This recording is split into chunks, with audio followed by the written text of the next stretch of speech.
Estamos en Monserrate a 3.152 metros sobre el nivel del mar. Monserrate es el pico más conocido en los cerros orientales de Bogotá. Me atrevería a decir que para los rolos, porque así le dicen a la gente que vivimos en Bogotá, rolos. Monserrate y en general los cerros orientales hacen parte de nuestra identidad. Son la primera referencia de ubicación en la ciudad. Cuando se camina hacia los cerros, se dice que se va subiendo. Y si va en dirección contraria o hacia el occidente, quiere decir que va bajando. Es como si estas montañas al oriente fueran nuestro norte. Subir a estos cerros es un plan casi que obligado si viene a visitar a Bogotá. Usted puede hacerlo andando los 1.605 escalones del sendero peatonal. Y en el camino seguro usted se va a cruzar a todo tipo de personas. Desde quien va al trote haciendo ejercicio hasta gente que avanza arrodillada como penitencia por sus pecados o para cumplir una promesa. Pero bueno, si eso no es lo suyo, también se puede llegar a través de un teleférico o un funicular. Y al llegar se encontrará con la Basílica del Señor de Monserrate. Su origen se remonta hacia mitades del siglo XVII, cuando fue construida la primera edificación o ermita que en su momento fue dedicada a la Virgen Morena de Montserrat y luego al Señor Caído de Monserrate. Pero ¿para dónde vas todo este cuento? ¿Acaso este no es un podcast de ciencia? Bueno, sucede que hay quienes creen que el Cerro de Monserrate es un volcán dormido, pero ¿lo es? ¿Es un volcán que en cualquier momento va a matar a toda la rolitud de este planeta? Bueno, pues para esclarecer las aguas fuimos a conversar con Javier Luque. Monserrate, tremenda montañota, así levantada casi que de la nada, pues da a pie a la imaginación y muchas veces esa imaginación pues se perpetúa. Por ejemplo, el mito de que Monserrate es un volcán y que la iglesia está taponando el cráter. Javier es un paleontólogo que, aunque haya vivido buena parte de su vida por fuera del país, el man es muy rolo. Su papá es un administrador de empresas y su mamá diseñadora de interiores. Es raro pensar que su decisión haya sido estudiar la Tierra, ¿no? Pero ellos siempre me inculcaron pues esa curiosidad por la naturaleza. Como el regalo que le hizo su papá hace muchos años, cuando él era pequeño. Mi primer fósil es una monita del Cretácico de Boyacá. Mi papá me la dio cuando yo tenía 4 añitos. Todavía la tengo. Pseudoaploceras incertum es el nombre de la especie. Y ese fue quizá la pieza más importante que cambió mi vida. Él, como muchos y muchos geólogas, dice que los datos están en los estratos. Es decir, la información que tenemos sobre nuestro pasado y presente se almacena en capas y capas de rocas. Para Javier, las rocas hablan un lenguaje en principio desconocido, pero que es necesario aprender para saber dónde estamos parados. La novela de la Tierra está escrita en las rocas y son las capas y sus fósiles, las palabras y las imágenes que nos cuentan las historias y nosotros como científicos aprender a descifrar ese idioma para poder transmitir esa información. Javier ha viajado y estudiado por todo el mundo en su esfuerzo por convertirse en un políglota y traductor de nuestro pasado. Después de graduarse como geólogo en la Universidad Nacional de Colombia, terminó haciendo una pasantía en el Instituto Smithsonian de Investigaciones Tropicales de Panamá. Donde tuve la oportunidad de hacer parte del primer equipo y cohorta de científicos de esta generación colectando fósiles en la zona de expansión del Canal de Panamá. Una oportunidad única que no se repetirá, quién sabe en cuántos 100 años o más. De ahí saltó a Montreal, Canadá, con becas para hacer su maestría en biología y luego un doctorado en sistemática y evolución de la Universidad de Alberta. Eso lo llevó a hacer estancias postdoctorales en investigaciones en Yale y Harvard y así tener la oportunidad, como pocos, de ser investigador asociado y curador de las colecciones de insectos en Cambridge, Inglaterra.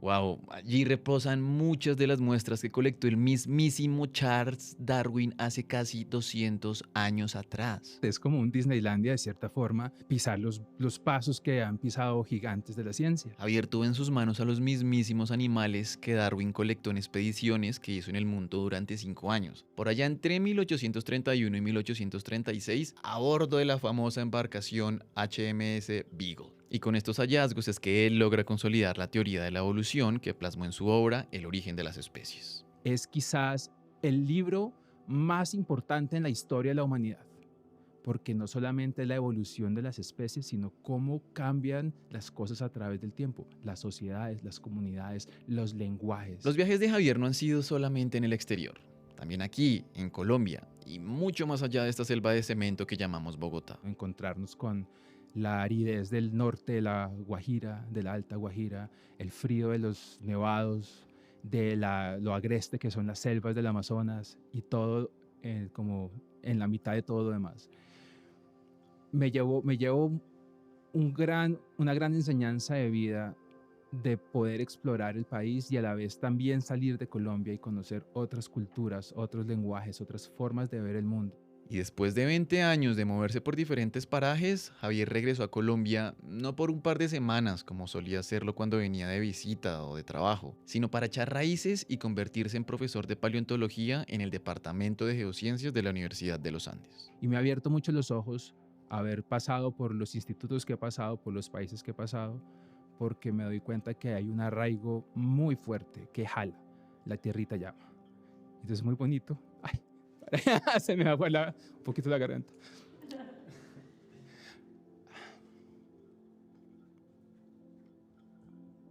Lo siento, soy un poquito emotivo. Y son todos estos contrastes, aprendizajes e historias los que han llevado a Javier Luque a convertirse en un investigador como pocos. Increíble como un pedacito de roca de un animalito así, una monita, me cambió la vida. Yo no terminé siendo ni astronauta, ni nada de lo que uno se imagina de niño que quiere ser. Quise ser paleontólogo, esa monita cementó mi camino y hoy en día, varios añitos después, aún la tengo y la preservo como un recuerdo de que se vale soñar y que no podemos dejar que ese niño interno que tenemos muera, que siga con su curiosidad por el mundo que nos rodea. Oigan, ¿saben dónde es la oficina de Javier Luque? Sí, es la 309, ya se las muestro. El profesor de pronto en unos minutos va acá. Entonces nos fuimos con Sara Trejos y con Jacobo Patiño para hablar con este paleontólogo, Javier Luque, a un laboratorio en la Universidad de los Andes. Lo mejor de ir hasta allá es que a veces uno piensa que tiene que irse a lugares muy lejanos para ver los vestigios del pasado de este país y no. Resulta y acontece que Bogotá o la historia geológica de Bogotá está impresa incluso en las rocas y las piedras que hoy utilizan para hacer caminos en muchísimos lugares de la ciudad. Y eso lo vimos y fue maravilloso tener que conversar con una persona que sabe cómo hablar con las rocas y sabe cómo entender el pasado, no solamente de este país, sino de la Tierra.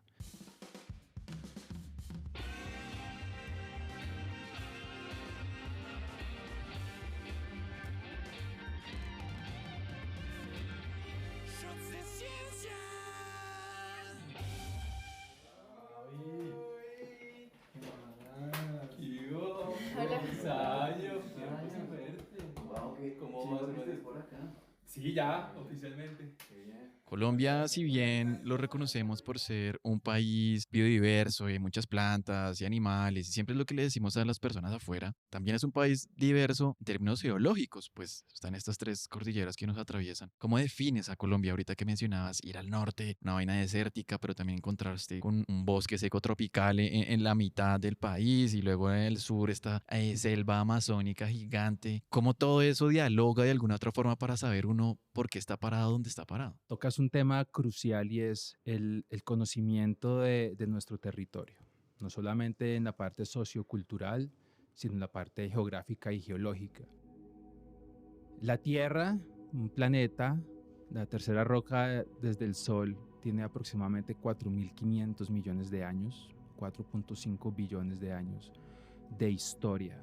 Pero durante mucho tiempo esto fue un mundo de lava, de fuego, de ríos de magma y donde toda esta roca fundida empieza lentamente a enfriarse y dar origen a unas cortezas de roca donde puede comenzar a haber algún tipo de cambios que van a dar origen a la vida como la conocemos hoy en día a través del tiempo. Colombia ha sido un país que geológicamente, históricamente ha estado en muchas partes del mundo, desde las partes más polares hasta el trópico en donde está hoy en día. Entonces una cosa bonita del planeta es entender que al menos el planeta Tierra, nuestra casa, es un planeta dinámico.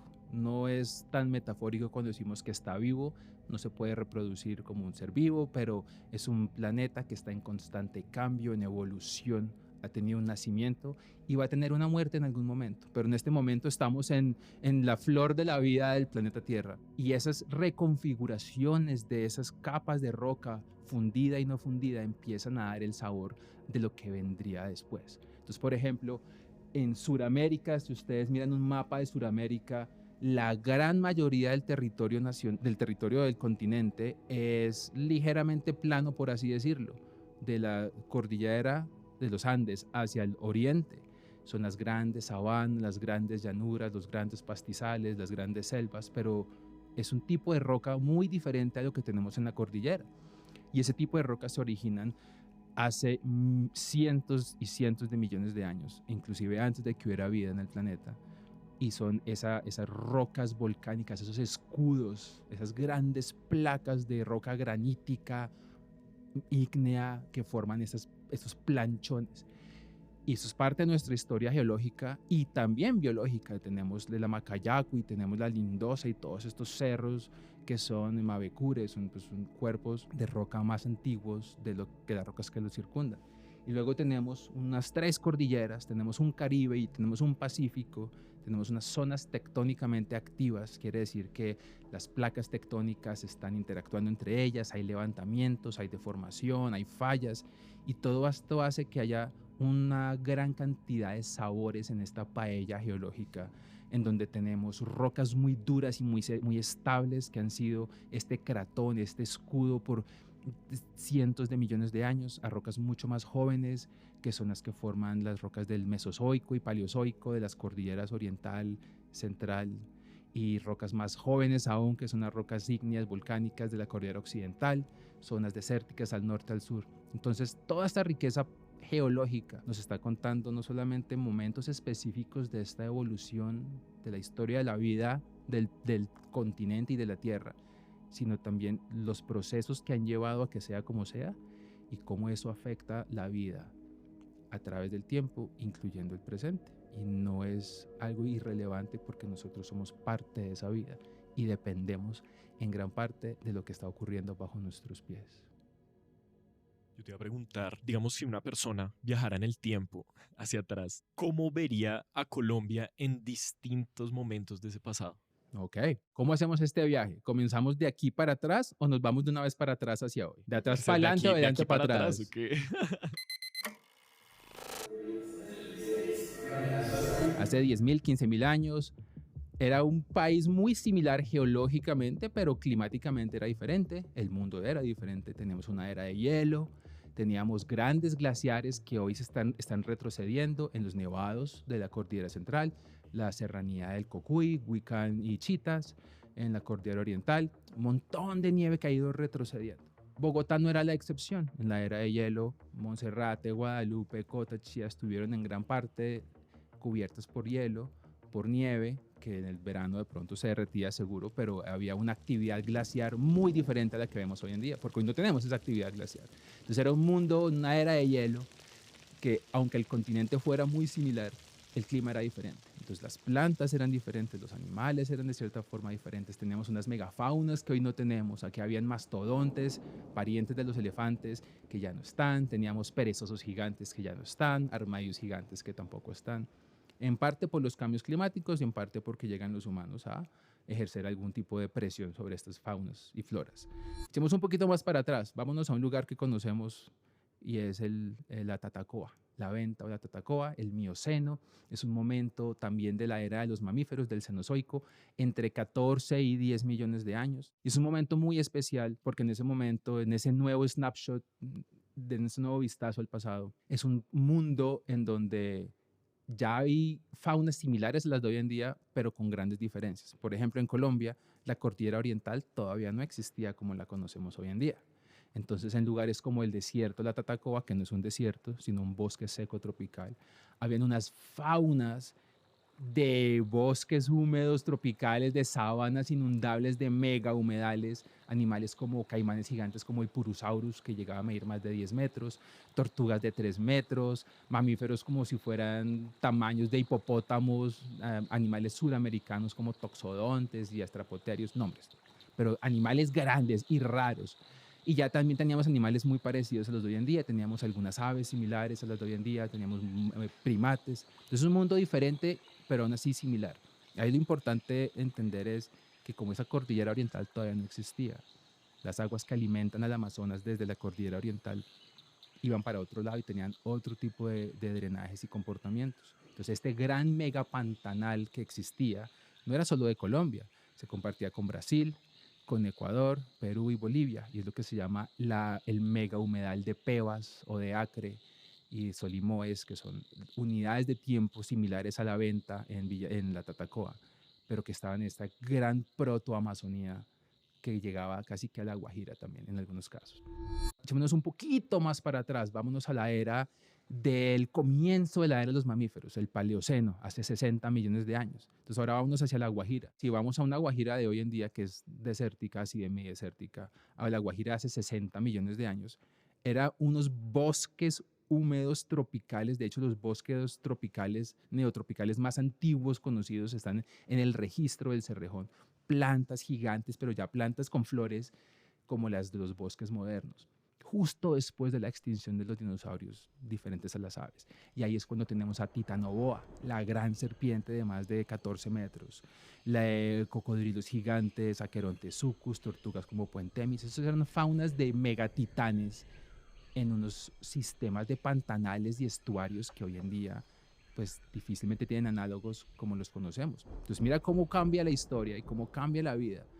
Vámonos ahora al Cretácico, a la era mesozoica, a la era de los dinosaurios. Ya pasamos de 0 millones de años a 10.000 años, a 15 millones de años, a 60 millones de años. Ahora metámonos hacia el mar Cretácico, 100, 120 millones de años, cuando la cordillera oriental no era una montaña levantada, emergida, sino al contrario, estaba todavía formándose los sedimentos en los fondos marinos que darían lugar a este tipo de rocas marinas que vemos hoy en día en la cordillera. Y por eso en lugares como en Villa de Leyva, en Sáchica, en Barichara, en Guan, en San Gil, tenemos grandes reptiles marinos, ictiosaurios, pliosaurios, tenemos tortugas también marinas, un montón de animales como peces, amonitas, que son organismos muy típicos del Cretácico y del Mesozoico. Pero es un mundo muy diferente, es un mundo caliente. El mundo estaba pasando por una etapa de calentamiento de invernadero. No había nieve ni hielo en los polos. Eso hace que el nivel del mar suba en todo el mundo. Y cuando derrites esas aguas polares y subes el nivel del mar, las partes más bajas de los continentes se inundan y se forman grandes mares someros, panditos. Y esos grandes mares someros, panditos, calienticos, tropicales, eran lugar para que se desarrollara mucha de esta vida marina en donde hoy en día es continente, es montaña. Y echemos un poquito más para atrás, vamos a la era del Paleozoico, el comienzo de las formas de vida modernas, por así decirlo, o reales.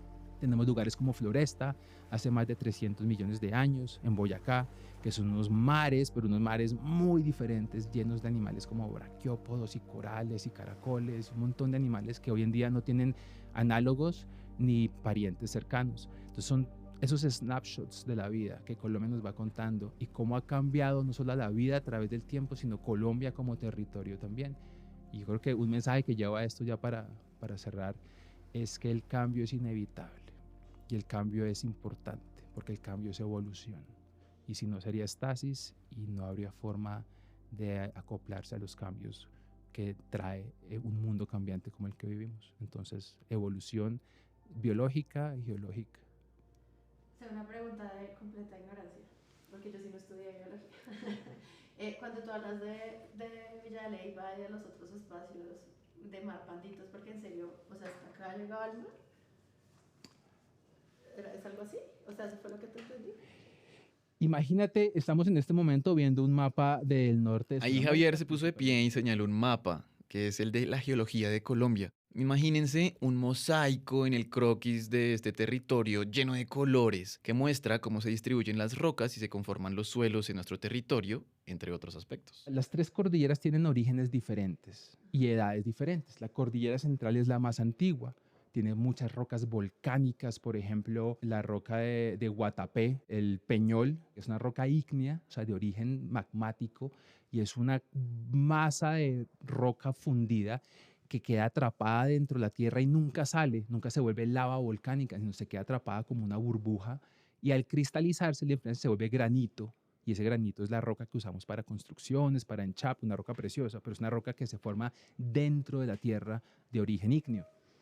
Es una cordillera que tiene mucho volcanismo también. Si uno piensa en dónde están los volcanes de Colombia, el Puracé, dónde está el Ruiz, el Santa Isabel, el Tolima, Todos estos están en la cordillera central. Entonces, la cordillera central actuaba de cierta forma como un arco de islas volcánicas que tenía entrada de agua por los laditos. Pero la cordillera oriental, hablemos del tiempo de los dinosaurios, del Cretácico en este caso, no existía. Esa cordillera eran tierras bajas. De hecho, eran tan bajas que cuando ocurrían estas inundaciones, porque se derretían los polos, los hielos, subía el nivel del mar y entraba un brazo de agua por donde está Maracaibo, un gran brazo de este mar somero, o llamamos mar epicontinental, que cruzaba por todo Colombia, parte de la cordillera central y toda la oriental, entraba a Ecuador, pasaba por Perú y llegaba hasta Bolivia. Un gran brazo delgado de océano somero que cruzaba de Venezuela a Bolivia. Entonces, no es que el mar llegara solamente ahí, el mar llegaba hasta en algún punto, hasta más abajo, pero cuando comienza el agua a retroceder, porque se empieza a enfriar el planeta, entonces el agua se va hacia los polos de nuevo.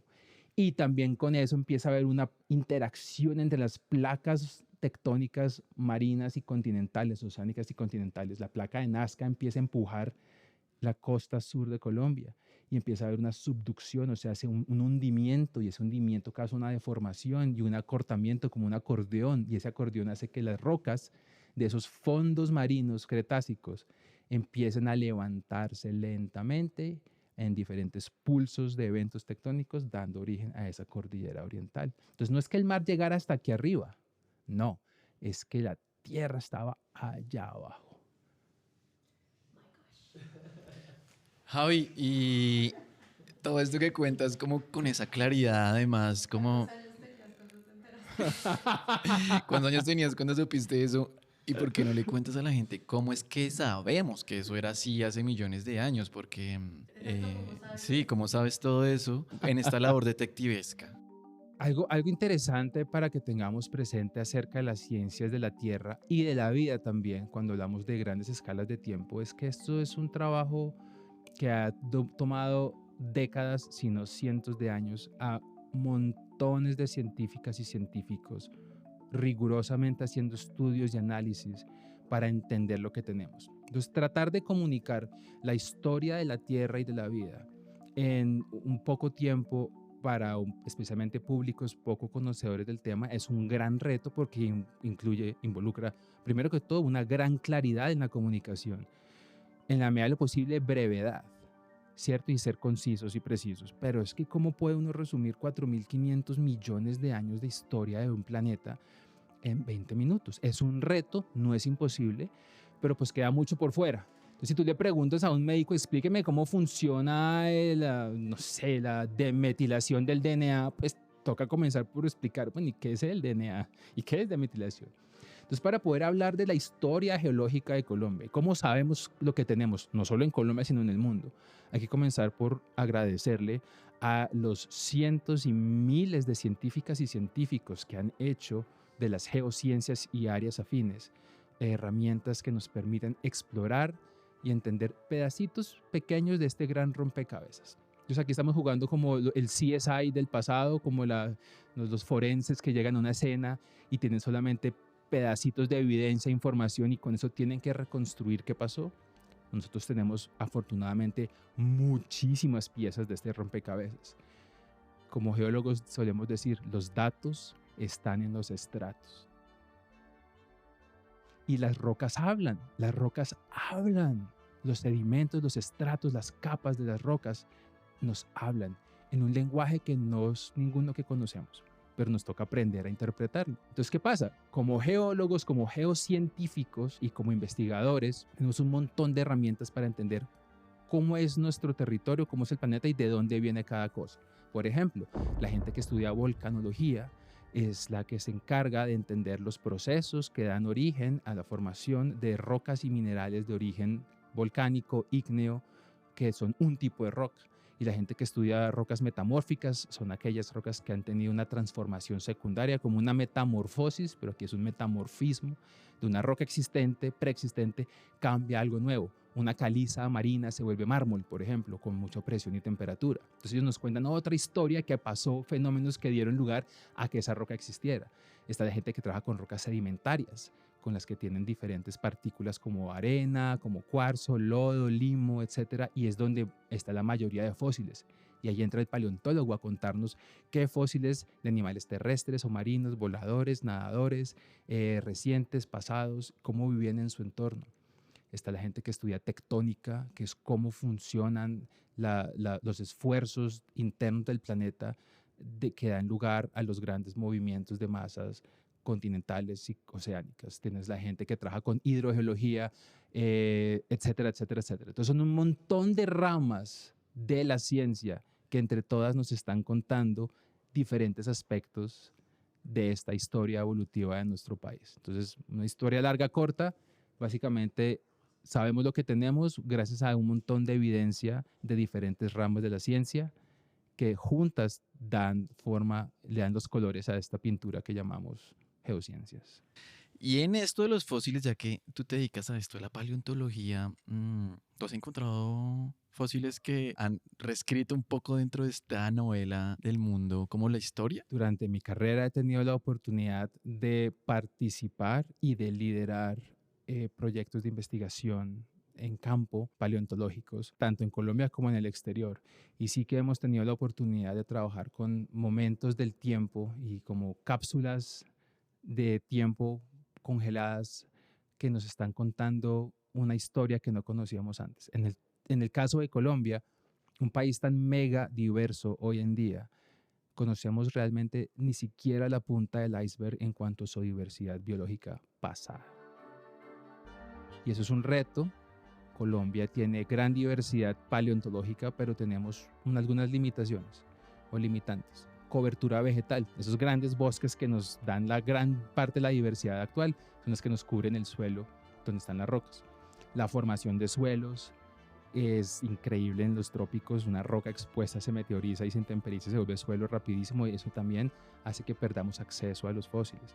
Zonas de remoto acceso, 3 cordilleras, zonas activas tectónicamente, bosques densos, entonces no hay infraestructura para acceder a estas zonas, ¿cierto? No tenemos tampoco, hasta ahorita estamos comenzando a tener la masa crítica de científicos colombianos y colombianas haciendo ciencia acá y no solamente 1 o 2 extranjeros viniendo una vez cada tantos años.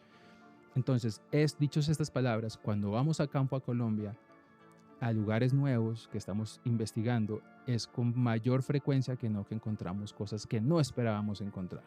Huellas de dinosaurios, animales con preservación excepcional de músculos, estómagos, tejidos como cerebros y ojos, aparatos reproductivos, animales que sencillamente no encajan en ninguna parte en el árbol de la vida. Entonces sí, hemos tenido la oportunidad de hacer varios descubrimientos que nos han ayudado a refinar el entendimiento de la historia paleontológica de Colombia, pero también macroevolutiva de muchos organismos a través del tiempo. Entonces, Colombia, paraíso fósil. Sí, yo te voy a preguntar, hablando de esto de que no sabemos, pues los sitios paleontológicos, digamos, más populares que tenemos acá, tienen en su mayoría animales de pantano, animales acuáticos, este tipo de cosas. Pero ahora que decías que encontraron pues huellas de dinosaurios, estas otras cosas, digamos, la pregunta que teníamos era, ¿qué pasaba con los dinosaurios terrestres, estos que conocemos tan famosamente en Colombia en ese momento? ¿No había o dónde estaban? ¿Cómo hacer para encontrarlos? La respuesta corta a tu pregunta es sí había dinosaurios. Y no todo era marino, había animales terrestres y animales voladores también. Lo que pasa es que en proporción, dependiendo del momento del tiempo en el que estemos hablando, va a haber mayor superficie de tierra cubierta con océanos o menores, mayor levantamiento de montaña o menor. Y ese sube y baja, ese juego, ese afloja y tira y afloja de la dinámica del planeta hace que las rocas, las montañas, no sean consistentes y estables como unidades frías, congeladas, quietas, sin cambios. Lo que hablamos de la estasis versus el cambio y la evolución. Entonces, el planeta, y en este caso el país, Colombia, ha cambiado, ha evolucionado. En algún momento había tierra emergida. En el Jurásico, que es famoso, el nombre Jurásico por el Parque Jurásico, Colombia sí tenía algunos pedazos de mar en las zonas como en Tolima, por ejemplo, o en Santander. Pero esa es la parte alta del Jurásico donde se vuelve predominantemente terrestre. ¿Qué pasa cuando tú tienes rocas expuestas y emergidas? Pues no hay aporte de sedimentos, sino al contrario, hay erosión. En vez de estar ganando, estás perdiendo porque estás erodando montañas y eso. Esos sedimentos que se erodan terminan bajando por erosión, por los ríos, a algún lado. A a ríos, a playas, a deltas, y ahí cuando ese sedimento que está quitándose de un lado está ganándose en otro lado, puedes tener zonas donde se acumulan huesos, huellas. Entonces, todo esto para decirte, sabemos que en Colombia de hecho sí había dinosaurios. Hemos encontrado huesos, hemos encontrado huellas, hemos encontrado dientes en diferentes momentos de tiempo, pero también en diferentes partes de estas cuencas y en diferentes partes del paisaje. Los llanos orientales en algún momento estuvieron hasta cierta parte cubiertos por mar, pero pues son las partes con menos deformación geológica, entonces el mar cuando se retira, ahí queda muy poquito espacio para nuevos sedimentos. Seguramente había muchos dinosaurios en esa época, pero las rocas no eran las ideales para que se acumularan lo suficiente para poder encontrar registros como en Argentina o en Brasil, que son paraísos paleontológicos, pero mira primero que todo el tamaño de estos países, por ejemplo Brasil, y segundo la cantidad de exposición de roca. Argentina es paraíso paleontológico porque tienes roca para caminar por kilómetros. En cambio aquí en Colombia tienes un parchecito, un pedazo de montaña, una quebrada, de pronto una mina y bosque, bosque, monte, monte. Entonces esas son las limitantes. No es que no tengamos fósiles de dinosaurios en Colombia, es que hay un predominio de algunas rocas marinas y cuando hay rocas continentales no están expuestas en el espesor y en la magnitud como en otras partes del país. Pero tenemos los fósiles. La tarea es ir a campo a buscarlos. Ahora la pregunta es, ¿a dónde? ¿Y dónde sospechan que pueden existir esos fósiles así de dinosaurios? Sí, a propósito de que también en Colombia se han identificado, yo entiendo, ciertos lugares como muy ricos en fósiles donde principalmente se ha hecho investigación, ¿no? Lugares como Villa de Leyva y el Alto Ricaurte en Boyacá y zonas como la Tatacoa o el Aventa, este bosque seco tropical, son los lugares por excelencia de referentes de la paleontología colombiana. Y no es sorprendente, tienen gran preservación de sus fósiles, increíbles cantidades de fósiles también y de animales muy interesantes. Son zonas semidesérticas o bosques secos, entonces se facilita la exposición de la roca y la colecta de los fósiles. Pero ese mismo tipo de rocas está en otros departamentos o en otras partes de los mismos departamentos, solo que están cubiertos por vegetación y por suelos. Entonces, no es que solamente haya fósiles en algunas partes. Colombia es territorio fósil, solo que algunas zonas son de menor acceso o facilidad de acceso o mayor cobertura vegetal. Pero el punto es que los fósiles están ahí, los datos están en los estratos y los fósiles están, solo que es un poquito más, toma un poco más de rigurosidad y tiempo encontrar nuevas localidades. Ahora, ¿en dónde? Desde el norte de La Guajira hasta el trapecio amazónico, pasando por el Sibundoy hasta los llanos orientales y todo en medio es territorio fósil y de diferentes edades. Hablamos de cordilleras más que todo volcánicas o recientes como la occidental y eso. Tienen menos rocas sedimentarias de esa época, pero encima de ellas tienen todos estos sistemas de drenajes de ríos recientes que tienen faunas continentales de hoy en día. Entonces, la pregunta también es, ¿en qué momento del tiempo queremos buscar los fósiles? ¿Cuáles son esas páginas del libro, esos diferentes volúmenes y tomos de esta enciclopedia que queremos buscar? Porque eso nos implica una logística diferente. Historia larga, corta. Colombia es un paraíso paleontológico y estamos hasta ahorita comenzando a descubrir ese gran potencial. Nosotros hicimos un trabajo con el Jardín Botánico de Cartagena y entonces era espectacular parchar con los biólogos que estaban completamente cegados por la fauna. La directora del Jardín Botánico por la flora, o sea, era como, pero tú lo estás viendo, estás dejando de ver por ver este animal, no estás viendo este árbol. ¿Cómo sería digamos, si estuviera un geólogo ahí? O sea, como, ¿qué lo haría parar cada 20 segundos a mirar algo? Como geólogos, nosotros paramos cada 20 segundos y paramos a coger rocas, a olerlas, a chuparlas, porque chupamos las rocas. ¿Cómo es eso de chupar roca? Es como... Totalmente, esto tiene sí, no, peer review súper elaborado. No, les contaba hace un momento que los datos están en los estratos y que las rocas hablan. Las rocas hablan y nos cuentan una historia con un lenguaje no verbal. Y ese lenguaje verbal incluye el color, la textura, el olor y el sabor. Y uno dice, pero ¿cómo así que el sabor?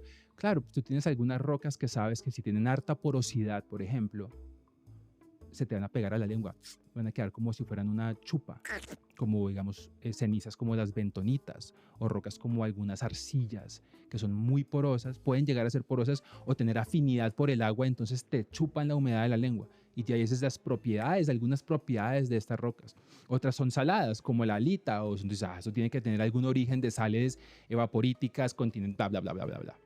Tienes otras rocas, otras sabrán más como a óxido, otras sabrán más a azufre. Entonces, el sabor de la roca, la textura, la forma en que reacciona con la saliva, con la humedad, te está empezando a contar un montón de particularidades, cómo la rayas contra un vidrio, contra un pedazo de cerámica, de qué color es la raya, qué tan dura es la raya, la dureza de los minerales. Te va contando y vas empezando a armar ese rompecabezas pieza a pieza sensorial, desde la observación hasta el gusto.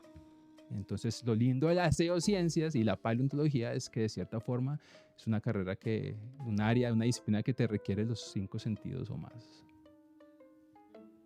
¿Qué nos prometes invitarnos a una salida de campo para verlos en acción? Les prometo invitarlos a varias salidas de campo para vernos en acción y para verlos a ustedes en acción, porque es que las geociencias son de todos nosotros y todos tenemos un geocientífico por dentro y un niño por dentro curioso. La idea es que precisamente estos escenarios nos permitirían ser geocientíficos por un día y quizás por más. Para antes de irnos, yo sí necesito que la gente que nos escucha y que quizás cree que Monserrate es un volcán y como es que dicen que quizás la iglesia está en el cráter y todo el asunto, pues también es lo lindo, supongo, del vínculo que uno llega a tener con la geografía y pues todo lo que decías de la diversidad geológica también crea relatos, supongo, ¿no? ¿Qué pasa aquí cuando nosotros decimos, ¿será que Monserrate es un volcán? Y porque hoy sabemos que no lo es, también teniendo en cuenta este amor que tenemos por la cordillera que vemos siempre al oriente, como algo tan rolo y bogotano en ese sentido. Lo hemos escuchado muchas veces y afortunadamente es gracias a las geociencias y a las áreas afines del conocimiento que podemos ir y objetivamente tomar muestras de roca, hacer análisis y darnos cuenta que no es un volcán, que por el contrario no tiene nada que ver con nada volcánico, sino al contrario son unas rocas arenosas, arcillosas, que se formaron hace aproximadamente 70 millones de años, al final de la era de los dinosaurios, en el periodo Cretácico superior, cuando esta parte de Colombia los mares se estaban retirando, esos grandes mares someros ya se estaban retirando, había unos primeros pulsos de levantamiento de la cordillera oriental y empiezan a formarse unos grandes estuarios y unos deltas, áreas todavía continentales en este momento, ligeramente transicionales y anegables, pero en esas grandes playas del pasado, como la playa del Cretácico superior en la parte de la cordillera donde estamos, encontramos restos de vida marina, por ejemplo, conchitas, de caracoles, de bivalvos como chipichipis, de crustáceos, de langostas marinas y muchas huellas de gusanos y trazas fósiles de animales en estas grandes playas. Y es lo que vemos en Monserrate.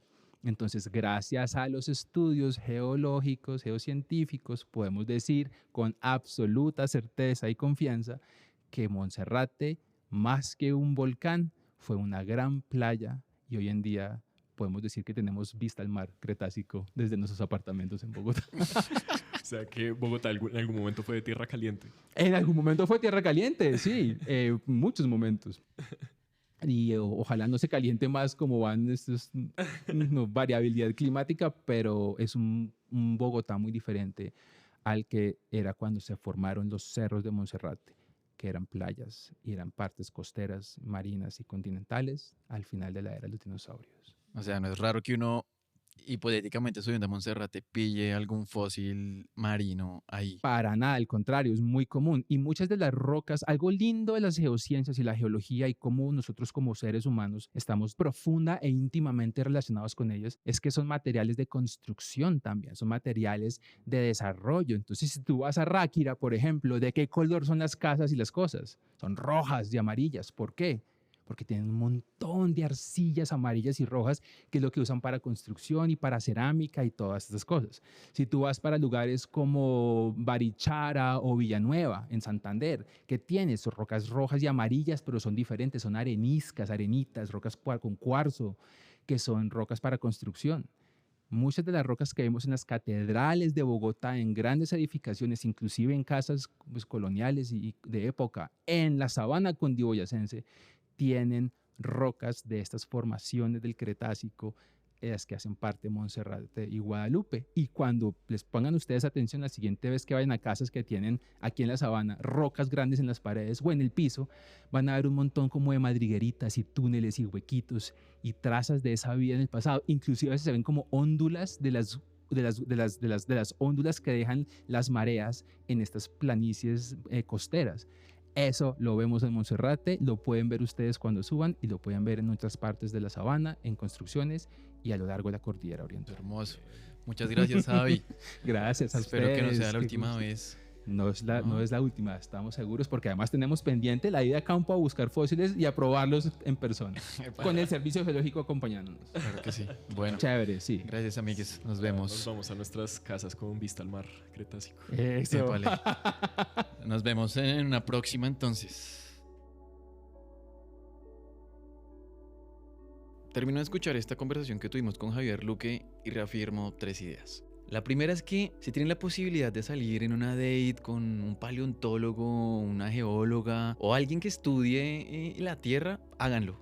No hay nada más divertido y más entretenido de ver cómo las personas cogen un pedacito de roca y pueden decir qué tipo de roca es, o si es un fósil, o si no. Es maravilloso. De verdad que esta gente logra transportarlo a uno al pasado. Lo segundo es que siento que muchas veces nos encasillamos en la idea de que Colombia es un país súper biodiverso y su cantidad de plantas y animales, lo cual es cierto, pero creo que se queda corta la magnitud de esa diversidad, porque Colombia no es solamente un país biodiverso, sino también geológicamente diverso. Y eso hace que además su clima, como ya hemos mencionado en otro episodio de este podcast, que les dejamos el enlace en la descripción, también es tremendamente complejo. Colombia es un lugar muy particular, como pocos en este mundo. Y lo tercero es que definitivamente en este mundo y en la ciencia no hay nada escrito. La historia de la geología lo demuestra. Todos estos hallazgos resultan ser muy recientes y necesitamos más personas que se sigan haciendo preguntas y se cuestionen para que quizás en algún momento de verdad podamos tener más certeza de dónde estamos parados. Gracias por escucharnos. Yo soy Efraín Rincón.